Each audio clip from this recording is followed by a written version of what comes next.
ഇപ്പോൾ സോഷ്യൽ മീഡിയയില് സ്ഥിരമായി നമ്മൾ കാണാറുള്ള കമന്റ്, ഇന്നത്തെ മക്കൾക്ക് മാതാപിതാക്കളെ നോക്കാൻ സമയമില്ല. ശരിയല്ലേ? പലയിടത്തും കാണാറുണ്ട് ഇങ്ങനെ. ഇപ്പൊ മക്കൾ നോക്കുന്നില്ല, അല്ലെങ്കിൽ മക്കൾക്ക് സമയമില്ല, അങ്ങനെയുള്ള ചില കമന്റുകൾ, പരാതികൾ.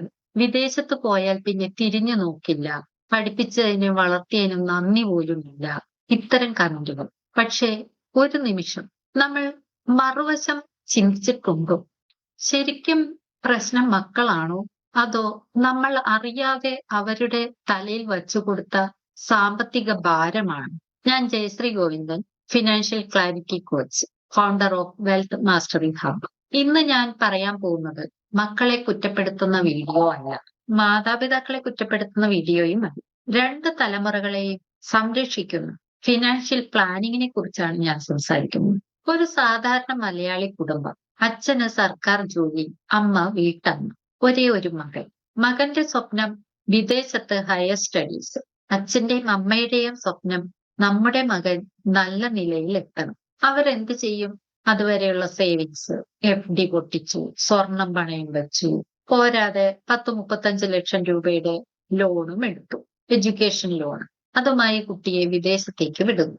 നാട്ടിൽ നിന്ന് നോക്കുമ്പോൾ Facebook photo, Instagram story, show up, coffee house, beautiful campus, എല്ലാം മനോഹരമാണ്. പക്ഷേ ആ ചിത്രങ്ങളുടെ പുറകിൽ എന്താണ് യാഥാർത്ഥ്യം? രാവിലെ ക്ലാസ്, വൈകിട്ട് പാർട്ട് ടൈം ജോലി, രാത്രി അസൈൻമെന്റ്, വാടക, ഇൻഷുറൻസ്, ഫുഡ്, ട്രാൻസ്പോർട്ട്. അതിന്റെ ഇടയിൽ ഒരു മെസ്സേജ്, ഈ മാസം ലോൺ EMI അടയ്ക്കണം. അപ്പോൾ ആ കുട്ടിയുടെ മനസ്സിൽ എന്തായിരിക്കും? അച്ഛനെയും അമ്മയെയും ഞാൻ സ്നേഹിക്കുന്നില്ല എന്നല്ല, എനിക്ക് വീട്ടിലേക്ക് വരാൻ ഇഷ്ടമില്ല എന്നല്ല, ഞാൻ പരാജയപ്പെടരുത്, ഈ ലോൺ തീർക്കണം, വീട്ടുകാരെ നിരാശപ്പെടുത്തരുത്. ഈ മാനസിക സമ്മർദ്ദം അത് പുറത്തുനിന്ന് നോക്കുന്നവർക്ക് കാണാൻ കഴിയില്ല, മനസ്സിലാകില്ല. അപ്പോൾ ചോദ്യം, മക്കൾക്ക് സ്നേഹമില്ലാത്തതാണോ പ്രശ്നം? അതോ പ്ലാനിംഗ് ഇല്ലാതെ എടുത്ത തീരുമാനം അവരുടെ തോളിന് ഭാരമാകുന്നതാണ്? ഈ ചോദ്യം ഓരോ മാതാപിതാക്കളും ചോദിക്കണം, പ്രത്യേകിച്ചും ഇന്നത്തെ കാലഘട്ടത്തിൽ. ഞാൻ പല മാതാപിതാക്കളോടും സംസാരിക്കുമ്പോൾ കേൾക്കുന്ന ഒരു വാചകമുണ്ട്, ഞങ്ങൾക്കൊന്നും വേണ്ട, മക്കൾ നന്നായാൽ മതി. ആ വാക്ക് കേൾക്കുമ്പോൾ എനിക്ക് തോന്നാവുന്ന ഒരു ചോദ്യം, നമ്മളെ നോക്കേണ്ട ബാധ്യതയിൽ നിന്നും നമ്മൾ മക്കളെ ഒഴിവാക്കിയിട്ടുണ്ടോ, മോചിപ്പിച്ചിട്ടുണ്ടോ? മക്കൾ നമ്മളെ നോക്കരുത് എന്നല്ല, അവർ നമ്മളെ സ്നേഹിക്കരുത് എന്നുമല്ല. പക്ഷേ നമ്മുടെ വാർദ്ധക്യം അത് അവരുടെ ഉത്തരവാദിത്തമാകരുത് എന്നാണ്, അവർക്ക് ഭാരമാകരുത് എന്നാണ്.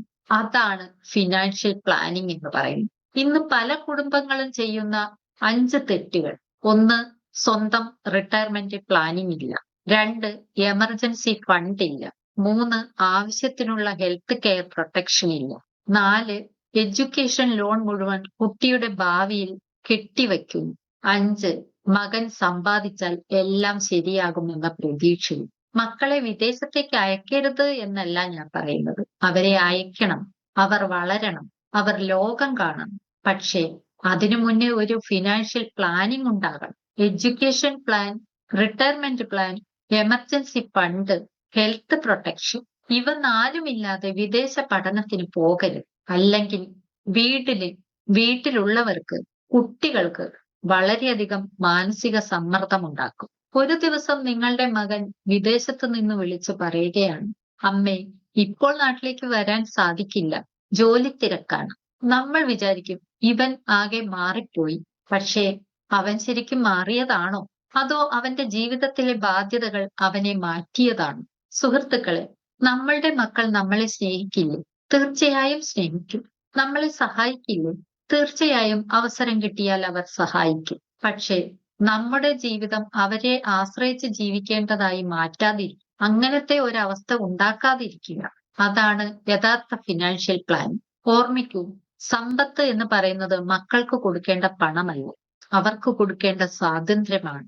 നമ്മളെ നോക്കേണ്ട ബാധ്യതയിൽ നിന്നും മക്കളെ മോചിപ്പിക്കുന്നതാണ് യഥാർത്ഥ സമ്പത്ത്. നിങ്ങൾ ഒരു പാരന്റ് ആണെങ്കിൽ ഇന്ന് തന്നെ നിങ്ങളുടെ ഫിനാൻഷ്യൽ ക്ലാരിറ്റി പരിശോധിക്കും. ഡിസ്ക്രിപ്ഷനിൽ കൊടുത്തിരിക്കുന്ന ഫിനാൻഷ്യൽ കാൽക്കുലേറ്റർ യൂസ് ചെയ്യും. 2 മിനിറ്റിൽ നിങ്ങളുടെ ഫിനാൻഷ്യൽ ക്ലാരിറ്റി സ്കോർ അറിയാം. നിങ്ങൾക്ക് വ്യക്തമായ റോഡ് മാപ്പ് വേണമെങ്കിൽ ഞാൻ നിങ്ങളെ സഹായിക്കാൻ ഇവിടെയുണ്ട്. ഈ വീഡിയോ നിങ്ങളെ ചിന്തിപ്പിച്ചെങ്കിൽ ലൈക്ക് ചെയ്യൂ, മറ്റു മാതാപിതാക്കൾക്ക് കൂടി ഷെയർ ചെയ്യൂ. കാരണം ഒരു കുടുംബത്തിന്റെ ഭാവി മാറാൻ ചിലപ്പോൾ ശരിയായ ഒരു തീരുമാനം മാത്രം മതിയാകും. വീണ്ടും അടുത്ത ഫിനാൻഷ്യൽ ക്ലാരിറ്റി സീരീസ് വീഡിയോയിൽ കാണാം.